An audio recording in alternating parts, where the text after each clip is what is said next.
Hi everyone. हाँ जी भाई, आप सभी का एक बार फिर से स्वागत है अपने प्लेटफॉर्म पर जिसका नाम है रेमी ढूढ़ एजुकेशन। और भाई आपके सीडीपी में आपके मेरे प्यारे दोस्तों 30 में से 30 लाने का अपना टारगेट है और ये हम लेकर आएंगे भाई। खाली टारगेट नहीं है, लेकर आएंगे भाई। ठीक है, ये वादा है, प्रॉमिस है, मेरा दावा है। और बिल्कुल फ्री में। देखो, कोई भी कोर्स, कोई भी किताब, कुछ भी खरीदने की ज़रूरत नहीं है। कभी आप वैसे ही 4-5 हज़ार, 10 हज़ार, 8 हज़ार, 7 हज़ार, 3 हज़ार रुपये वैसे लगा दो। ये आपके वैसे ही, अगर आपके पास पैसे ज़्यादा है तो आप दे सकते हो। अदरवाइज़ अगर आपको ये लगता था कि कोई फ्री में मेरे को पूरा कंटेंट प्रोवाइड करवा दे, तो भाई यही वो चैनल है, बिल्कुल फ्री में करवाएंगे। और 9 क्लास इससे पहले, 9 लेक्चर इससे पहले हमने कंप्लीट कर लिए हैं। आज लेक्चर नंबर 10 है, 10वां लेक्चर है। ठीक है, तो एक लेक्चर में अपने 30 क्वेश्चन होते हैं, तो 9 या 27 मतलब कि 270% हम पहले कर चुके हैं और आज 300 कंप्लीट कर लेंगे। 30% और देखेंगे। आपका बिल्कुल फ्री में सारी चीज़ें रहेंगी। रेमी ढूढ़ मेरा नाम है और ये भाई एक बहुत ही प्यारी सी मेरी तस्वीर है। तो चलो आज का लेक्चर नंबर देखो, 270 पहले कर चुके हैं, आज 271, 271 से स्टार्ट करेंगे। छोटी सी रिक्वेस्ट रहेगी, कॉपी और पेन साथ में ज़रूर लेकर बैठे, देखेंगे कितने सही हुए कितने गलत। चलो, और हाँ, लास्ट में कमेंट जरूर करना है कि आपको बताना है कि कितने सही हुए और कितने गलत हुए। ठीक है, डिमोरलाइज नहीं कर रहा, खुद का आपका आंकलन होगा, पता लगेगा कि कहाँ पर खामी है, वहाँ पर हम काम कर सकते हैं। पहला प्रश्न साथ साथ में आप भी नोट कीजिएगा। ठीक है, तो देखो, जीन पियाजे के ऊपर पूछ लिया कि जीन पियाजे के अनुसार जब कोई बच्चा अपनी साइकिल खो जाने पर यह सोचता है कि साइकिल मुझसे नाराज होकर कहीं छिप गई है, तो यह किस प्रकार की सोच को दर्शाता है? बताओ। वस्तु स्थायित्व, ऑब्जेक्ट परमानेंस, जीववाद, एनिमिज्म, संरक्षण कंजर्वेशन, या फिर आपका केंद्रीकरण। बताओ कौन सा आएगा भाई? आप किस ऑप्शन के साथ जाओगे? देखो, बच्चा क्या सोच रहा है कि साइकिल कहीं छिप गई है, इसका मतलब कि बच्चा ये सोच रहा है कि वो संजीव चीज़ है, कि वो अपने आप कहीं छिप गई। क्या ऐसा हो सकता है? लेकिन बच्चा सोच रहा है ना कि वो कहीं छिप गई है। और छिपता कौन है? जिसके अंदर सांस है, जो चल सकता है। साइकिल वैसे नहीं चल सकती, चलानी पड़ेगी, वो संजीव नहीं है। लेकिन बच्चा क्या सोच रहा है भाई? जीववाद, वो भी एक जीव है। तो आप ऑप्शन बी के साथ आप चले जाओगे। ठीक है, और मेरे प्यारे दोस्तों, ये आपका कब होता है? 2 से 7 साल की जो आपकी उम्र है, ठीक है, वहाँ पर होगा। संक्रियात्मक वर्ड अच्छे से पकड़ लीजिए। 4 स्टेज है। पहली तो देखो अलग है। पहली का नाम है आपका क्या नाम है आपका? Sensory motor. हाँ, ठीक है, मतलब कि आप सेंसरी शब्द याद रखिएगा। ठीक है, सेंसरी शब्द मतलब कि बच्चा जब आपकी ज्ञान इंद्रियों से सीखता है। ठीक है, तो दूसरी में साहब आपका कॉन्क्रीट वर्ड, इंग्लिश वाले और हिंदी वाले संक्रियात्मक रखिएगा। तो दूसरी, तीसरी, चौथी, तीनों में संक्रियात्मक है। आपका पूर्व संक्रियात्मक आ जाएगा यहाँ पर। ठीक है, मतलब कि आपका संक्रियात्मक से पहले, फिर संक्रियात्मक, और फिर आपका लेटर या फिर उत्तर संक्रियात्मक। आपका जो नेक्स्ट क्वेश्चन है वो बताओ। लेव वाइगोत्स्की के अनुसार बच्चे भाषा का उपयोग केवल दूसरों से बातचीत करने के लिए नहीं, बल्कि इसका उपयोग किसी आंतरिक कार्य के लिए भी करते हैं। ठीक है, तो लेव वाइगोत्स्की ने ये बात बोली है। तो ये क्या चीज़ें हैं भाई? दोबारा पढ़ देता हूँ कि लेव वाइगोत्स्की के अनुसार बच्चे भाषा का उपयोग केवल दूसरों से बातचीत करने के लिए नहीं करते। तो किसके लिए करते हैं साहब? आपका कि भाई वो आपका उपयोग किसी आंतरिक कार्य के लिए भी करते हैं। अपनी आत्म केंद्रित सोच को बढ़ावा देने के लिए, अपने स्वयं के व्यवहार और सोच को निर्देशित व्यवस्थित करने के लिए, केवल परीक्षाओं में अच्छे अंक लाने के लिए, बड़ों को गुमराह करने के लिए। किस ऑप्शन के साथ जाओगे? जब भी ऐसे प्रश्न आपके सामने आए और आपको ना पता हो कि मैं किस ऑप्शन के साथ जाऊं, तो आपने जस्ट ऑप्शन के ऊपर फोकस करना है। 3 ऑप्शन एक जैसे मिलेंगे, चौथा एक जैसा, मतलब अलग से। तो 3 एलिमिनेट कर देने हैं।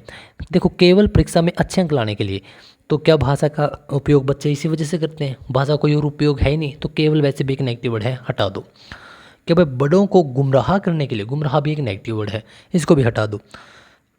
बच गया ऑप्शन ए और बी। अपनी आत्म केंद्रित मतलब कि जो खुद की सोच है उसको बढ़ावा देने के लिए हो सकता है। अपने स्वयं के व्यवहार और सोच को निर्देशित एक दिशा देने के लिए, व्यवस्थित करने के लिए। ये ऑप्शन बिल्कुल ठीक लग रहा है, ऑप्शन बी। वैसे भी ऑप्शन बी सबसे बड़ा है, तो 90% केस में जो सबसे बड़ा ऑप्शन मिलता है वही होता है। तो देखो, ऑप्शन बी बिल्कुल ठीक है। एक प्रगतिशील कक्षा है, प्रोग्रेसिव क्लासरूम, उसमें शिक्षक को पाठ्यचर्या और समय सारणी मतलब कि साहब आपका कैरिकुलम एंड आपका टाइम टेबल को कैसे रखना चाहिए? बताओ भाई। अब आप बताइए, आप एक शिक्षक हैं, स्कूल क्लास में आप बैठे हो तो वो जो भी आपका पाठ्यचर्या रहेगी, ठीक है, और आपका जो टाइम रहेगा, टाइम टेबल, उसको आप कैसे मैनेज करोगे बताओ। कि पूरी तरह से फिक्स कर दोगे आप और अपरिवर्तनीय, कि आप बदल ही ना सके कोई भी उसको। लचीला करोगे, सॉफ्ट और बच्चों की आवश्यकता के अनुरूप कर दोगे। केवल परीक्षा की तारीखों के अनुसार कठोर कर दोगे, या इसमें कक्षा में कोई महत्व ही नहीं होना चाहिए बताओ। आई थिंक आपने ऑप्शन लगा दिया होगा। देखो पहले केवल मतलब जो कुछ नेगेटिव वर्ड हैं, जैसे कि केवल केवल केवल परीक्षाओं की तारीखों के लिए अनुसार, और कठोर, कठोर नेगेटिव वर्ड है, केवल भी एक नेगेटिव वर्ड है, हटा दो। कोई महत्व, महत्व तो है भाई, तो ये भी नेगेटिव वर्ड है। देखो फिक्स कर देना, स्टेबल कर देना, या फिर आपका चेंज ही ना हो सके, तो सारे नेगेटिव वर्ड है। हमें बच्चों को सेंटर में रख के सारी चीज़ों को टारगेट करना होता है कि बच्चों के लिए ही सारी चीज़ें हैं, तो बच्चों की आवश्यकता के अनुरूप। तो ऑप्शन बी बिल्कुल ठीक रहेगा। हाँ, बी ठीक है। आगे आ जाओ। लॉरेंस कोहलबर्ग के नैतिक विकास सिद्धांत के अनुसार अच्छा लड़का या फिर अच्छी लड़की, ये आपका कहाँ पर आता है बताओ भाई। देखो साहब, तीन चीज़ें आप अच्छे तरीके से ध्यान रखिएगा। लॉरेंस कोहलबर्ग है जो, तीन लेवल है इसके। लेवल पूछ ले तीन, और प्रत्येक के आगे दो दो स्टेज हैं, तो स्टेज 6 लेवल 3, ठीक है, लेवल 3 स्टेज 6, ठीक है। पहले में क्या है, जो आपका लेवल 1 रहेगा, लेवल 2, लेवल 3, मोटा मोटा बता रहा हूँ मैं, ठीक है। तो लेवल 1 में आपका रहेगा दंड और पुरस्कार। जब भी आपसे ये पूछ ले कि भाई बच्चा दंड, जो उसको डांट मिलेगी या पुरस्कार पाने के लिए ये ऐसी चीज़ें करता है, तो ऑप्शन लेवल 1 में जाओगे। लेवल 2 साहब आपका ये हो गया, अच्छा लड़का और अच्छी लड़की वाला, ठीक है। हाँ देखो, ये लेवल 2 हो गया, ठीक है, ऑप्शन बी। और जो आपका लेवल 3 है आपका उत्तर वाला, उत्तर पारंपरिक स्तर वाला, इसमें आपका सामाजिक या यूनिवर्सल चीज़ें, सामाजिक के लॉ, रूल, रेगुलेशन, ये सारी चीज़ें हो गई। तो 3 लेवल हैं, तीनों के मैंने मोटा मोटी बता दिया कि क्या क्या है। अब आ जाओ यहाँ पर, इंग्लिश वाले एक वर्ड पकड़ लो, कॉन्वेंसल, ठीक है। कॉन्वेंसल से पहले प्री कॉन्वेंसल, फिर कॉन्वेंसल, और फिर लास्ट में उत्तर कॉन्वेंसल। तो 3 लेवल होते हैं। हिंदी वाले के याद रख रहे हैं, पारंपरिक, ये पारंपरिक बीच में आ गया, इससे पहले पूर्व पारंपरिक, और इसके बाद वाला उत्तर पारंपरिक। तो 3 आपके लेवल हैं, आप अच्छे तरीके से याद रखोगे। ऑप्शन भी बिल्कुल ठीक है। इसमें क्या है कि इस चरण में बच्चा समाज, परिवार और शिक्षकों की नज़र में अच्छा बनने की जो एक चाह होती है कि मुझे ये बोले कि आप तो बहुत अच्छे हैं। तो ये जो सारी चीज़ें हैं मेरे प्यारे दोस्तों, ये आप ऑप्शन बी के साथ चले जाओगे, मतलब कि लेवल नंबर 2 में। आगे कि राष्ट्रीय शिक्षा नीति 2020 एनईपी 2020 के ऊपर बहुत प्रश्न आते हैं। तो इसके अनुसार बच्चे के मूल्यांकन के लिए किस प्रकार के दृष्टिकोण को अपनाने की वकालत की गई है। मतलब कि देखो, मूल्यांकन का क्या मतलब हो गया कि भाई बच्चे को कितनी चीज़ें समझ में आई हैं, कितनी नहीं, कहाँ पर वो लैग कर रहा है, कहाँ पर वो बहुत अच्छा है, ये सारी चीज़ें जब आप देखते हो तो इसके लिए कौन सा ठीक रहेगा। देखते हैं कि भाई योगात्मक मूल्यांकन से रचनात्मक मूल्यांकन की ओर जाना। अब ये shift from summative to formative. दूसरा है आपका रचनात्मक मूल्यांकन से योगात्मक मूल्यांकन की ओर जाना। केवल साल के अंत में एक बार होने वाली परीक्षाओं पर निर्भर रहना, या मूल्यांकन को पूरी तरह समाप्त कर देना। 4 ऑप्शन है भाई। एक एनईपी में बोला गया है कि जो बच्चे हैं उनका मूल्यांकन होना चाहिए, तो आपका मूल्यांकन किस प्रकार का होना चाहिए ये बताओ। देखो, मूल्यांकन यदि हम ख़त्म कर देंगे तो फिर फ़ायदा ही क्या है। यदि आप सिर्फ साल के अंत में एक ही बार कर रहे हो, तो हमें कैसे पता लगेगा कि बच्चे की क्या खामियां थी, क्या कुछ उसको चीज़ें बहुत अच्छे से आती थी। ये भी गलत हो गया। अब देखो यहाँ पर है फ्रॉम समेटिव टू फॉर्मेटिव, मतलब कि समेटिव से फॉर्मेटिव। अब ये पूरा कंसेप्ट क्या है, मूल्यांकन, ठीक है। मूल्यांकन साहब आपका क्या है, आपका असेसमेंट, ठीक है। और आपका देखिए, इसमें देखिए आप, एक है साहब आपका फॉर्मेटिव, मतलब एफ से स्टार्ट है। दूसरा है साहब आपका समेटिव, मतलब कि एस से स्टार्ट है। जो आपका फॉर्मेटिव होगा एफ से स्टार्ट है, तो एफ आता है जब हम लेटर देखते हैं इंग्लिश के, पहले आएगा, एस बाद में आएगा। तो समेटिव को हम सबमिट बोल दें, यदि सबमिट बोल दूँ, ठीक है, याद करने के लिए। यदि हम किसी चीज़ को सबमिट करते हैं तो उसका फाइनल स्टेप होता है, उसके बाद आप उसके अंदर चेंज नहीं कर सकते। तो भाई जब भी आपके साल में आखिरी में मूल्यांकन होता है तो उसको हम बोलते हैं सबमिटिव। और जो आपका बार बार होता है, देखो पहले हो रहा है तो बार बार होगा, तो वो होगा आपका फॉर्मेटिव, ठीक है। तो हम क्या बोल रहे हैं कि आपको फॉर्मेटिव के ऊपर आना है, ठीक है। आपको फॉर्मेटिव के ऊपर आना है, किससे, सबमेटिव से। मतलब हमें शिफ्ट करनी है कि भाई हमारा यही मोटिव ना हो कि हम सिर्फ साल के अंत में परीक्षाएं लें, हम बार बार परीक्षाएं लें, मतलब आप ऑप्शन ए के साथ चले जाओगे। और ऐसा किस में बोला है आपका NEP 2020 में। और इसमें क्या है कि भाई बच्चा है जो रटना, रोड सिस्टम रटना नहीं है। देखो रटना और अंत में रैंक देने वाले सबमिटिव, तो एस बाद में आया तो यह बाद में होगा। फॉर्मेटिव एफ पहले आ गया तो एफ फॉर्मेटिव आप याद रखेंगे। यहाँ पर देखो आपका NEP 2020 है ये, तो NEP 2020 क्यों बोला, क्योंकि ये तीसरे नंबर की एजुकेशन पॉलिसी है। तीसरे नंबर का क्या मतलब हो गया, इससे पहले पहली और दूसरी एजुकेशन पॉलिसी आपकी आ चुकी है। पहली कब आई थी 1968 में, दूसरी कब आई, इस 68 को उल्टा कर दो भाई, मतलब 68 को 86 कर दो, तो पहली दूसरी और तीसरी सबको पता है, तो ये बात है।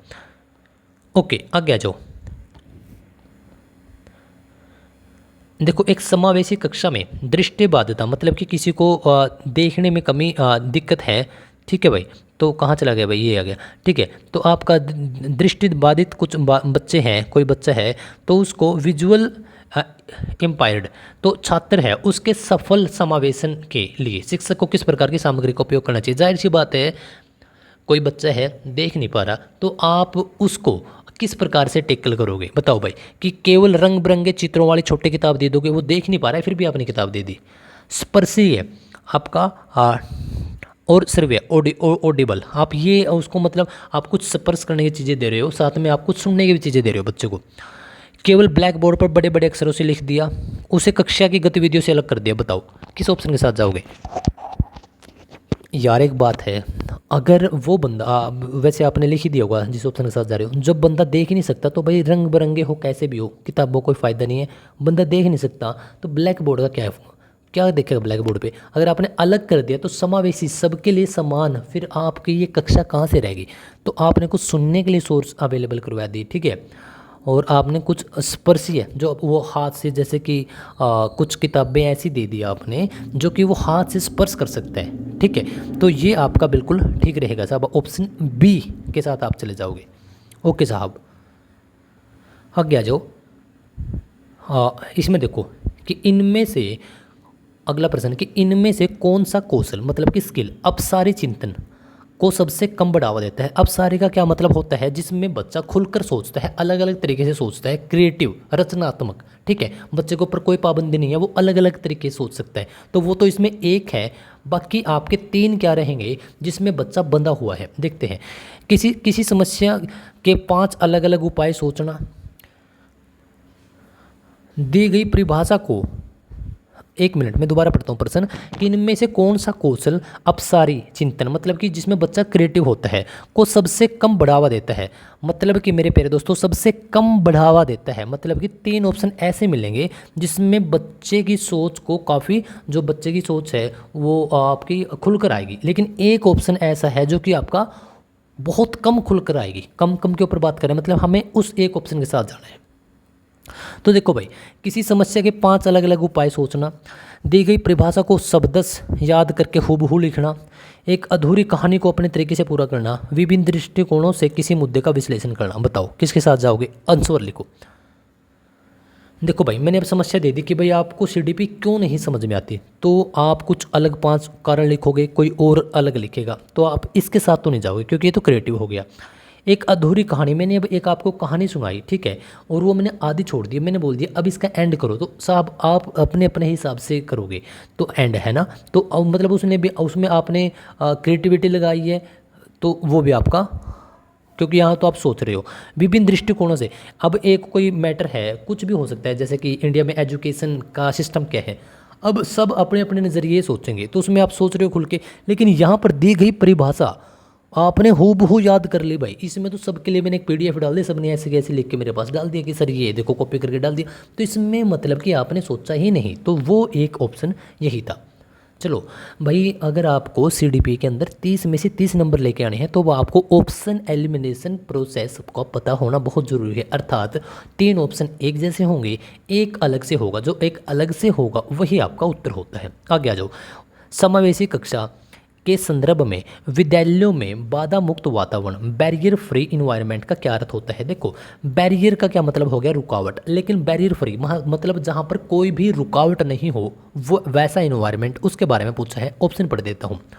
स्कूल की बाउंड्री वॉल का बहुत ऊंचा होना, स्कूल का बुनियादी ढांचा ऐसा जहां रैंप, लिफ्ट और सुलभ शौचालय हो ताकि दिव्यांग बच्चे भी आसानी से आ जा सके, स्कूल में किसी भी परीक्षा का ना होना, केवल शिक्षकों के लिए अलग से कमरे होना। किस ऑप्शन के साथ जाओगे बताओ? देखो, बैरियर फ्री, अगर स्कूल में किसी भी परीक्षा का ना होना, तो आप तो क्या पता यही सोच लो कि सर ये तो बैरियर फ्री है। भाई ये बैरियर फ्री नहीं है मेरे प्यारे भाई। बैरियर फ्री का क्या मतलब है? जो सभी के लिए, वहाँ पर हर एक बच्चे के लिए सारी चीज़ें अवेलेबल हो।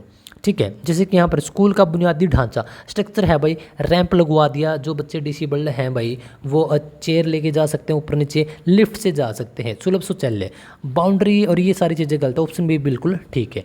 ये सेकंडों के प्रश्न है। आगे आ जाओ। जीन पियाजे के अनुसार जब एक बच्चा अपनी सोच को किसी नई परिस्थिति के अनुसार पूरी तरह बदल लेता है और एक नया स्कीमा बनाता है तो इसको हम क्या बोलते हैं? बताओ, बताइए मेरे प्यारे दोस्त, इसको हम क्या बोलेंगे? देखो, जीन पियाजे साहब ने एक थ्योरी दी थी, ठीक है, कोग्निटिव, आपका कोग्निटिव सिद्धांत आपका दिया था, ठीक है, संज्ञानात्मक सिद्धांत। उसमें क्या है, आपके दिमाग से रिलेटेड है। इसमें क्या बोले, जब एक बच्चा अपनी सोच को नई स्थिति, नई परिस्थिति के अनुसार पूरी तरह बदल लेता है, ठीक है, और एक नया स्कीमा बनाता है। भाई अब बच्चे को हमने सिर्फ स्टार्टिंग में उसने कुत्ता ही देखा था, उसके दिमाग में सिर्फ स्कीमा, एक पूरा प्रोसेस, एक चित्र, थॉट, शब्द थे कुत्ते को लेकर। लेकिन कुछ टाइम के बाद उसने एक बिल्ली भी देख ली। अब वो तो उसको हो सकता है कुत्ता बोल दे क्योंकि उसकी पूंछ है, चार टांगे है, वैसे ही दो कान है, ठीक है। लेकिन मेरे प्यारे दोस्त, हमने बताया कि बच्चे ये बिल्ली है, तो भाई अब उसको, उसके दिमाग में एक और कंसेप्ट चला गया कि भाई जस्ट कुत्ता नहीं है, बिल्ली भी है। तो देखो, जीववाद में आपका एनिमिज्म, ये क्या होता है कि बच्चा ये सोचता है कि भाई हर एक चीज़ जीवित है उसके आसपास की, तो एनिमिज्म, जीवित है, जीव कट गया। केंद्रीकरण, जब बच्चे का खुद के ऊपर ही पूरा फोकस होता है और वो खुद से अब बातें करता है, वो भी कट गया। तो एक है समायोजन, एकोमोडेशन, एक आपका एसिमिलेशन, आत्मसकरण। ये बताओ, मेरे ख्याल से तो इसका ऑप्शन ए या बी, ठीक है। अब ये क्या है मेरे प्यारे दोस्त, आपका ऑप्शन बी बिल्कुल ठीक है, समायोजन, ठीक है, क्योंकि एसिमिलेशन भी वही आपका कुछ ऐसे ही है। उसमें बच्चा क्या करता है, जिसको जानकारी मिली है उसका वातावरण के साथ कॉन्टैक्ट करके उसको स्टेबल कर लेता है। अब इसमें क्या है कि जो पुरानी उसकी जानकारी थी, सिर्फ कुत्ते ही होते हैं, ठीक है, तो उसने उसके अंदर मॉडिफाई कर लिया, सुधार कर लिया कि भाई नहीं, ये बिल्ली भी हो सकती है, तो उसके पास अब एक नया स्कीमा भी बन गया। तो इस जो मानसिक परिवर्तन किया है, ठीक है, उसको हम क्या बोलते हैं? एकोमोडेशन, समायोजन बोलते हैं। बस ये थोड़ा सा आपके लिए डिफिकल्ट हो सकता है क्योंकि दो चीज़ें एक जैसी हैं, आपका समायोजन और एसिमिलेशन, ठीक है, बस। लेकिन आपको बारीक सी लाइन है, इस बात का आपको पता होना चाहिए। आगे जाओ। असेसमेंट हैज ए लर्निंग, सीखने के रूप में आकलन का मुख्य उद्देश्य क्या है? कि छात्रों में आपस में अत्यधिक प्रतिस्पर्धा करवाना, केवल शिक्षकों के लिए रिपोर्ट तैयार करना, बोर्ड परीक्षा के अंकों का रिकॉर्ड, या छात्रों में स्वयं का मूल्यांकन, self regulation and reflection skill और आत्मचिंतन का कौशल। बताओ, चार में से किसके साथ जाओगे? देखो, बताओ किसके साथ जाओगे? वैसे भी ऑप्शन बी बड़ा है, लेकिन एक बार देख लेते हैं। केवल शिक्षकों के लिए रिपोर्ट तैयार करना, केवल इनएक्टिव वर्ड है। बोर्ड परीक्षा के को टारगेट करके यदि आप पढ़ा रहे हो या कोई बच्चा पढ़ रहा है तो वो भी एक इनएक्टिव है, ये भी कट गया। प्रतिस्पर्धा, कंपटीशन करवाना, रटना, सारी की सारी चीज़ें इनएक्टिव हैं। ऑप्शन बी भी आपका बिल्कुल ठीक हो गया, आप ऑप्शन बी के साथ चले जाओगे। आगे आ जाओ। हाँ, ये रहा राष्ट्रीय पाठ्यचर्या रूपरेखा। देखो, एनसीएफ, नेशनल कैरिकुलम फ्रेमवर्क 2005 की बात है, ठीक है। तो इसके अनुसार प्राथमिक स्तर पर गणित और विज्ञान की शिक्षा को किस प्रकार पढ़ाना चाहिए? देखो भाई, प्राथमिक लेवल पे बोल रहा है, कक्षा 3, 4 और 5 के लिए बोल रहा है, ठीक है। उसमें बताओ आप बच्चों को किस प्रकार का मैथ और साइंस पढ़ाओगे? केवल कठिन ही पढ़ाओगे भाई? केवल अमूर्त, अमूर्त का मतलब क्या होता है कि जो चीज़ें वो देख नहीं सकते, अभी उनके अंदर इतनी कैपेबिलिटी नहीं है, क्या वही चीज़ें आप ब्लैक बोर्ड पर लिख कर वही बताओगे? केवल कक्षा में बड़े बड़े टेस्ट ले लोगे भाई? या फिर बच्चों के, आपके जो उनका दैनिक जीवन है, उनके अनुभव और एक्टिविटी से जोड़कर पढ़ाओगे? बताओ किस ऑप्शन के साथ जाओगे? तो जिसका राइट ऑप्शन है मेरे प्यारे दोस्त वो उसका आपका ऑप्शन बी चला जाएगा। भाई हमें क्या करना है, बच्चों को उनकी रियल लाइफ से जोड़कर, जिस पृष्ठभूमि से आते हैं, जिस बैकग्राउंड से आते हैं, सारी की सारी चीज़ें मेरे प्यारे दोस्त हमने उन्हीं चीज़ों से रिलेट करके फिर बच्चों तक प्रोवाइड करवानी है। यानी कि option B is the right answer. देखो कठिन एक नेगेटिव वर्ड है, यदि हम ऑप्शनों से काटें तो ये कट गया। आपका यदि आप केवल कक्षा में बड़े बड़े टेस्ट लेकर, ये भी देखो केवल वाले आपके मोस्टली आपके नेगेटिव ही होते हैं, लेकिन फिर भी पूरा एक बार सेंटेंस पढ़ना होता है। केवल अमूर्त चीज़ें, तो देखो ये सारे के सारे कट गए, ऑप्शन बी आपका बच गया, ऑप्शन बी बिल्कुल ठीक है। आगे आ जाओ, मानव विकास की किस अवस्था को श्रवण काल, गोल्डन एज या फिर आपका अनोखा काल बोला गया है? बताओ एक बार। Unique period of life which is, बताओ भाई। शैशवावस्था, बाल्यावस्था, किशोरावस्था, प्रौढ़ावस्था। देखो ये तो काट ही दो आप वैसे भी, तो इसमें से आप किसके साथ जाओगे? ए बी एस सी, बताओ लिखो। देखो अनोखा काल हम किसे बोलते हैं? देखो तूफान की एज या खुद की पहचान की एज, वो आपका पूछता तो किशोर अवस्था होता। देखो ये आपकी बिल्कुल स्टार्टिंग की एज होगी, लेकिन जो आपका बाल्यावस्था है ये आपका 2 साल से 12 साल तक का टाइम है। इसमें 2 अवस्थाएं होती हैं, 2 से 6 और 7 से 12, पूर्व बाल्या और उत्तर बाल्या या फिर बाल्यावस्था।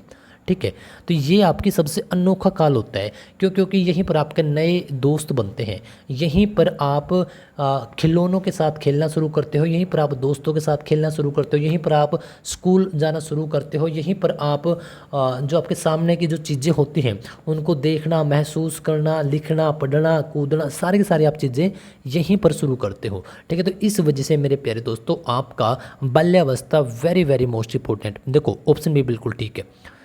मनोवैज्ञानिक क्रोल एवं ब्रूस ने बाल्यावस्था को संवेगात्मक विकास का अनोखा काल कहा है। इस अवस्था में बहुत जो बच्चे हैं वो काफ़ी सक्रिय होते हैं, नई चीज़ें सीखते हैं और नए दोस्त बनाते हैं। तो आपका ऑप्शन भी बिल्कुल ठीक हो जाएगा। आगे आ जाओ, देखो हार्वर्ड गार्डनर के अनुसार बहुबुद्धि सिद्धांत के अनुसार एक व्यक्ति जो भाषा के शब्दों, अनेक अर्थों और वाक्यों के प्रयोग में अत्यधिक कुशल होता है उसमें कौन सी बुद्धि होती है?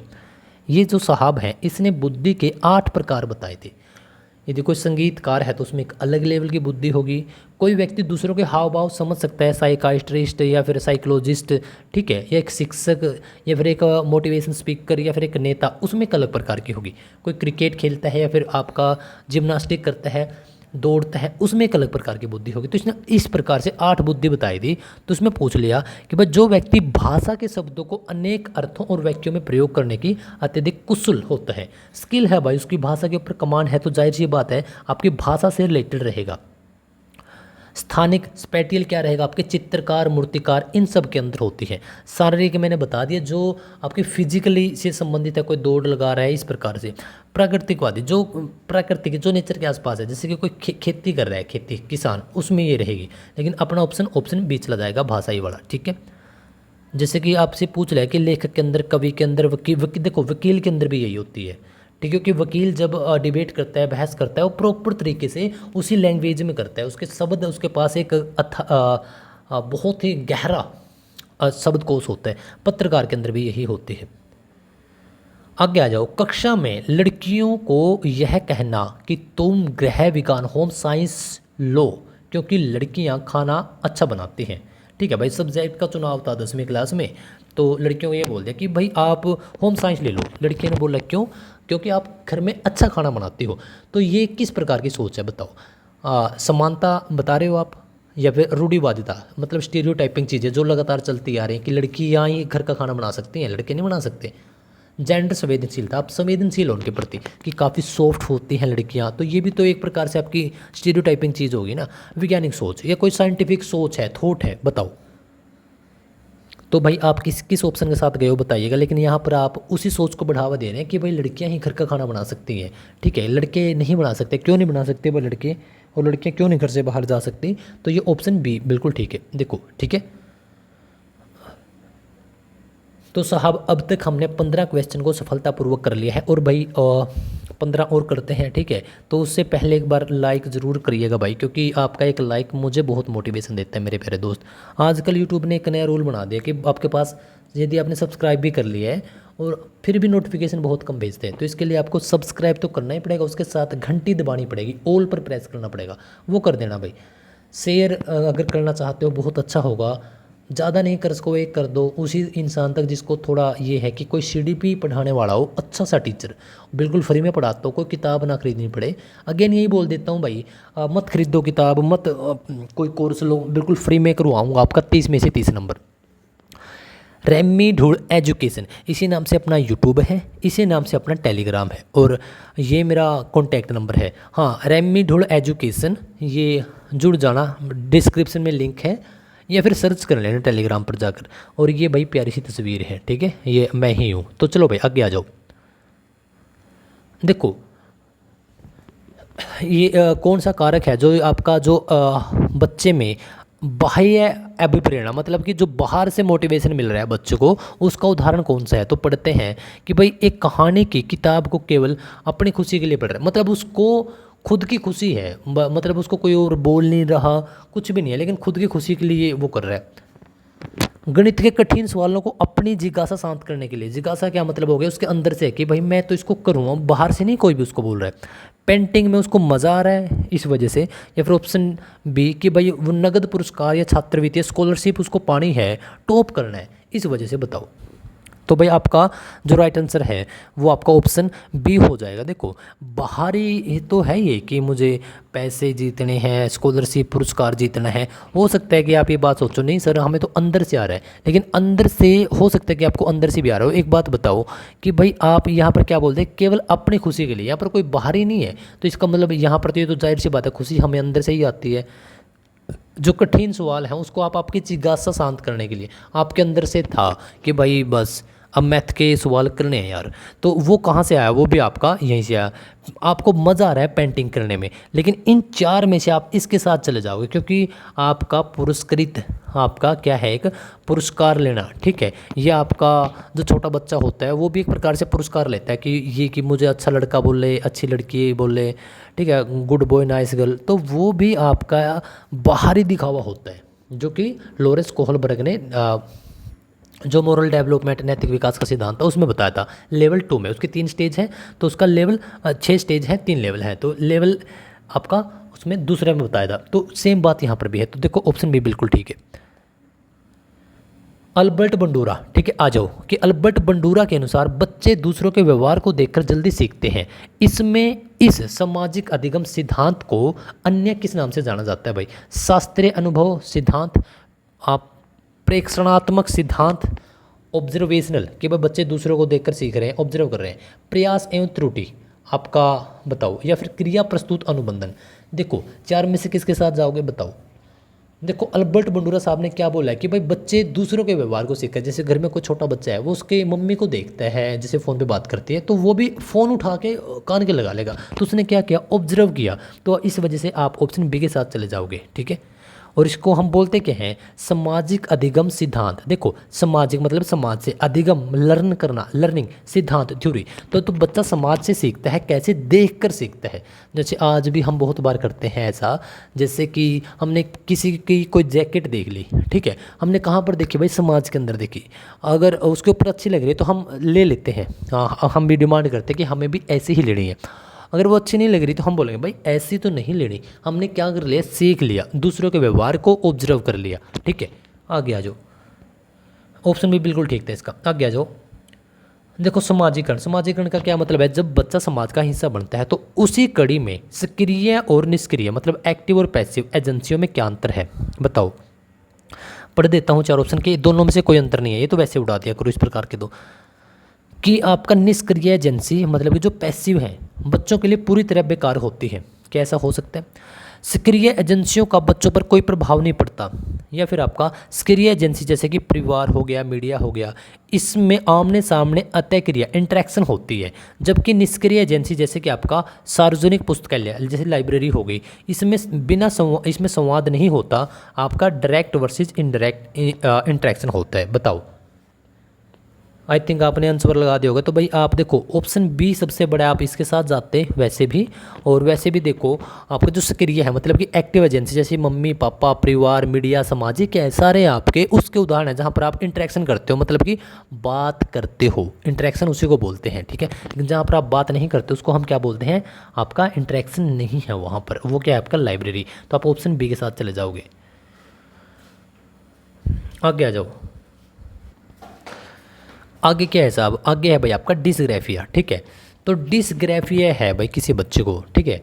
तो पहले तो ये बता दूँ ये डिसग्राफिया होता क्या है। देखो डिसग्राफिया, तो डिसग्राफिया में एक वर्ड आएगा ग्राफ, ग्राफ ग्राफ, ठीक है। तो ग्राफ, ग्राफ मान के चलो भाई मैंने ग्राफ बना दिया।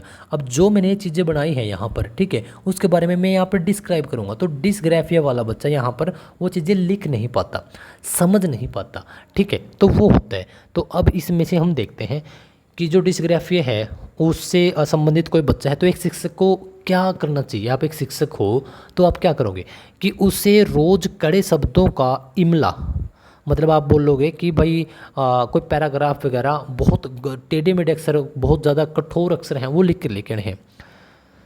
मूल्यांकन के लिए लिखित परीक्षा के स्थान पर मौखिक परीक्षा का या फिर टाइपिंग करवाओगे, क्योंकि वो लिख नहीं सकता तो इस वजह से आप बोल दोगे कि भाई आप वैसे ही बोल के सुना दो। तीसरा, उसे कक्षा से बाहर निकाल दोगे, आप पनिश कर दोगे, पनिशमेंट। उसकी लिखावट ख़राब होने पर उसके सारे नंबर काट दोगे। तो बताओ, देखो यार बताओ इसका क्या आएगा। इसके बाद आप देखो तीन ऑप्शन एक जैसे होंगे, एक अलग से होगा। देखो बाहर निकालना, डांटना या फिर उसके नंबर काट देना, ये नेगेटिव वर्ड है।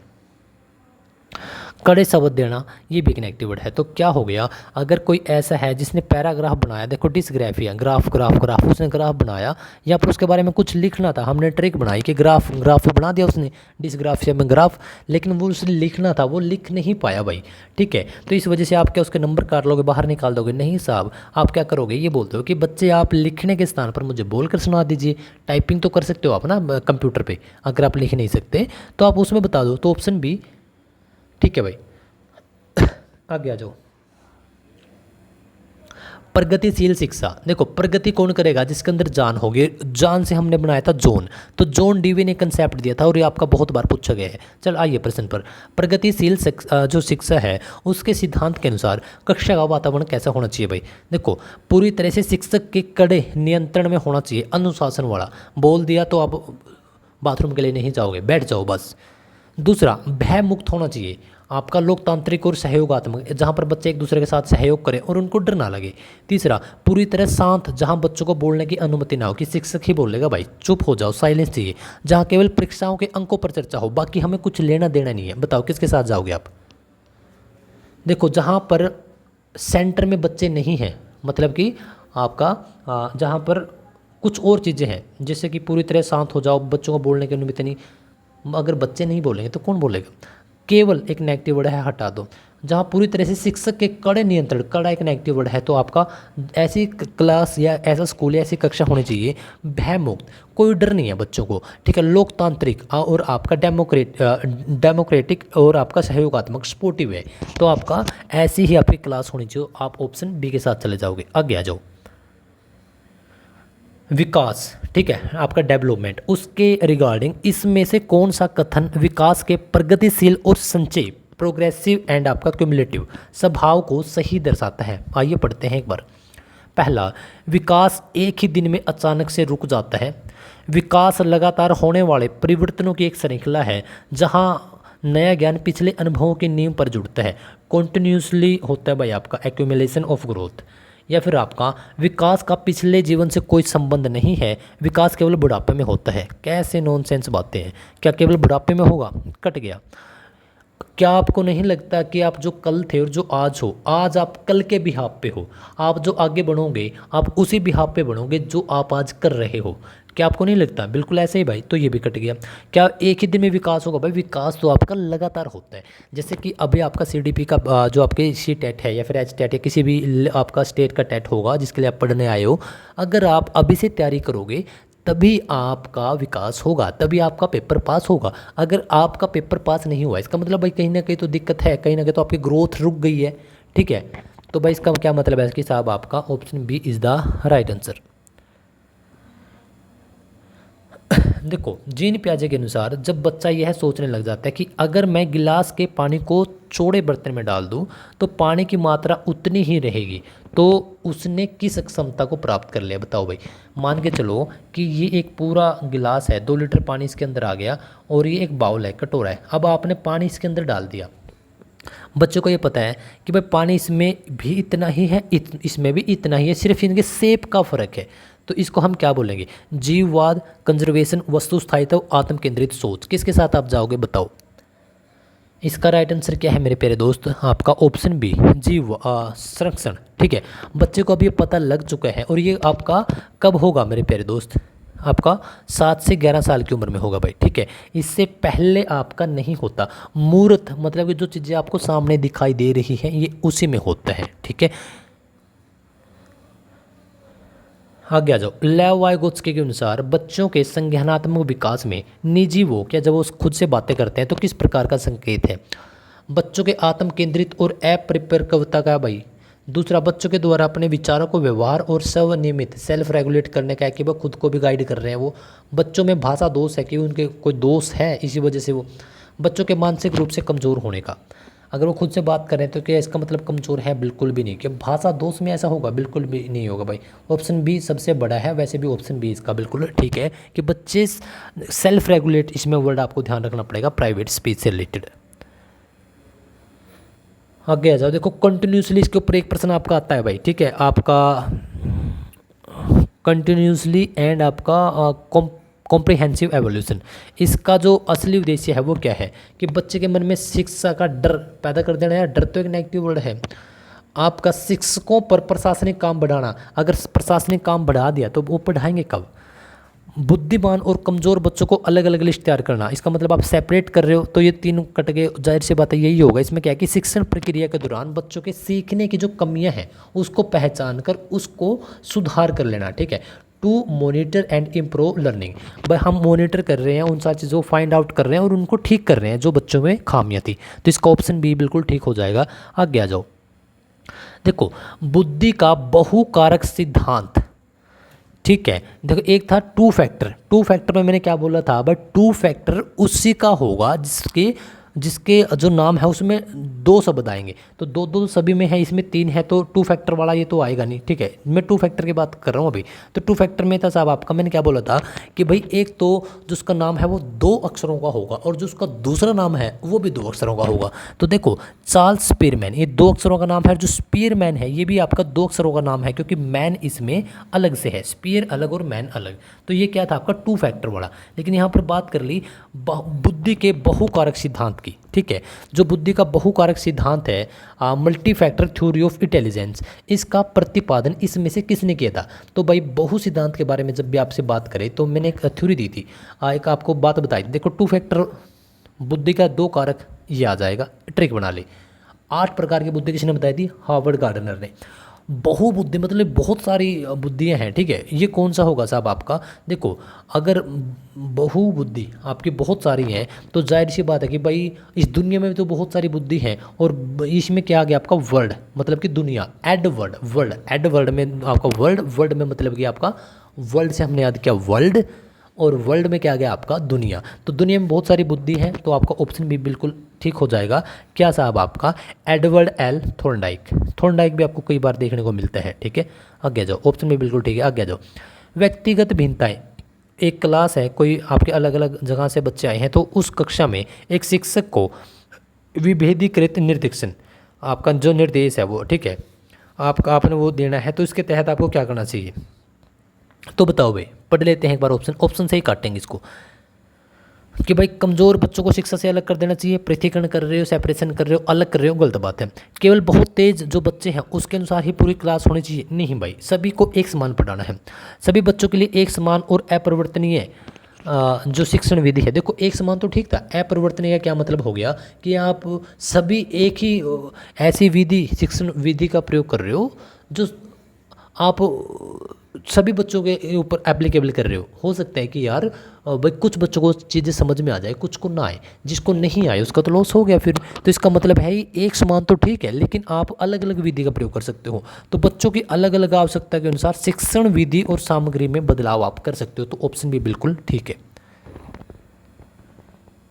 चलो भाई आपके 3-4 प्रश्न और बचे हैं। देखो ऑटिज्म आ गया कि ऑटिज्म या आत्म केंद्रित विकार, ठीक है, इससे पीड़ित कोई बच्चा है, कक्षा में मदद करने के लिए आपका कौन सा दृष्टिकोण सबसे गलत होगा। देखो गलत के ऊपर बात कर ले तो गलत आइए जानते हैं कि भाई एक निश्चित और शांत दिनचर्या है, तो निश्चित और शांत दिनचर्या ठीक लग रहा है। निर्देशों को छोटे छोटे और साफ हिस्सों में देना, ये तो ठीक है बिल्कुल, कोई भी काम हो छोटे छोटे हिस्सों में हम दे सकते हैं। दृश्य संकेतों का उपयोग करना, ये भी बिल्कुल ठीक है कि वह देख सके।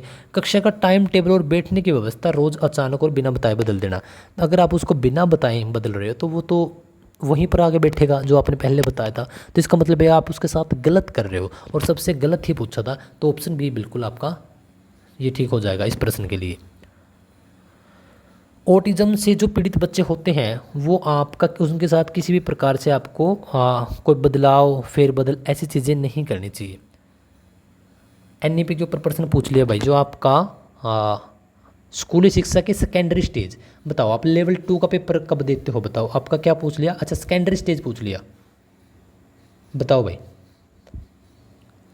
आपका सेकेंडरी स्टेज।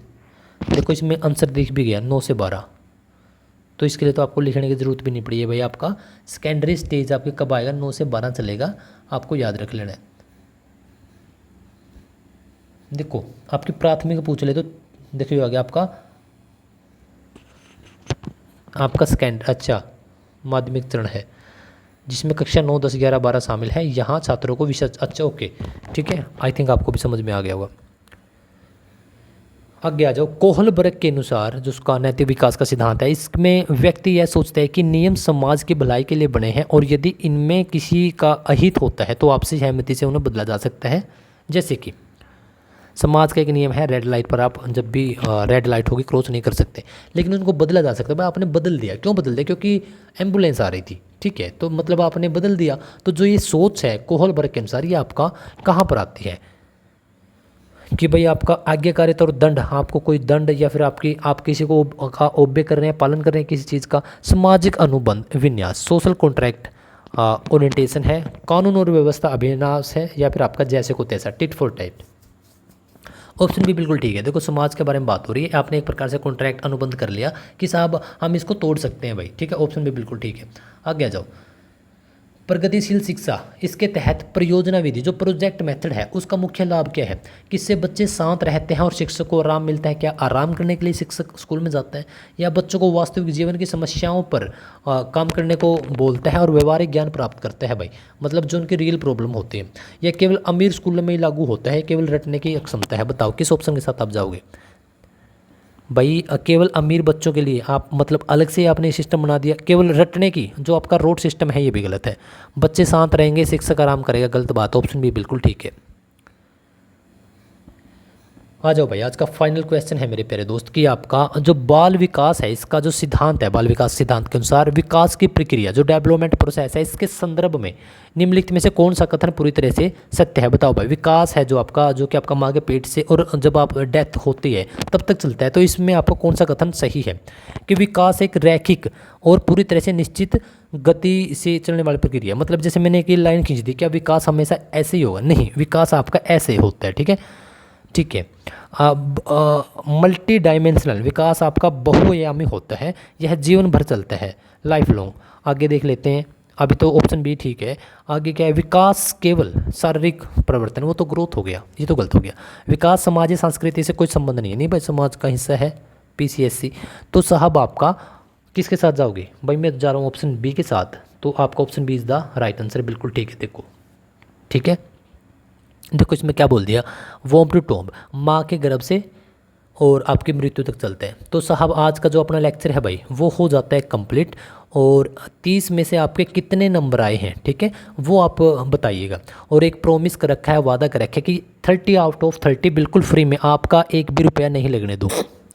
और ये वैसे हवा में नहीं बोल रहा कि भाई कोई भी रुपया नहीं लगने दूंगा फ्री में। फ्री का मतलब है कि आपको कोई कोर्स या किसी भी चीज़ की कोई पेड कोर्स, कोई बुक, पीडीएफ, किसी चीज़ की ज़रूरत नहीं यार, आप ये लेक्चर देखते रहो बस। और यकीन करना मेरे भाई, आपके 30 में से 30 आएंगे, आपके एक भी नंबर नहीं कटेगा। कभी आप ये सोचो कि सर मेरे तो 29 आ जाएंगे, नहीं 30 आएंगे भाई, ठीक है, प्रॉमिस है, वादा है, ये मेरा आपके साथ दावा है और लक्ष्य है, यही हम पार करेंगे भाई, कोई चक्कर वाली बात है नहीं है, ठीक है। बस आप एक क्लास देखते रहो, कोई कोई इशू है तो आप कॉन्टैक्ट कर सकते हो। हाँ, क्लास को लाइक ज़रूर कीजिएगा, ठीक है, शेयर ज़रूर कीजिएगा। और मैंने पहले भी बताया, दोबारा से फिर देख लो एक बार, ठीक है। ये आपका व्हाट्सएप नंबर है, टेलीग्राम रेमी ढूढ़ एजुकेशन के नाम से सर्च कर सकते हो, ना मिले तो डिस्क्रिप्शन में लिंक है। लाइक ज़रूर कर दो यार, भूल जाते हो आप बाद में, अभी कर दो। सब्सक्राइब करके घंटे दबा देना, शेयर मार दो एक बार, ठीक है। और बताओ कि आपका आज का स्कोर कितना रहा। दूसरी बातें बताओ कि रेमी ढूढ़ सर की आपको जो लेक्चर हैं वो कैसे लग रहे हैं, कमेंट करके बताओ भाई कि आपका स्कोर क्या रहा, ठीक है। मिलते हैं फिर अगले लेक्चर में।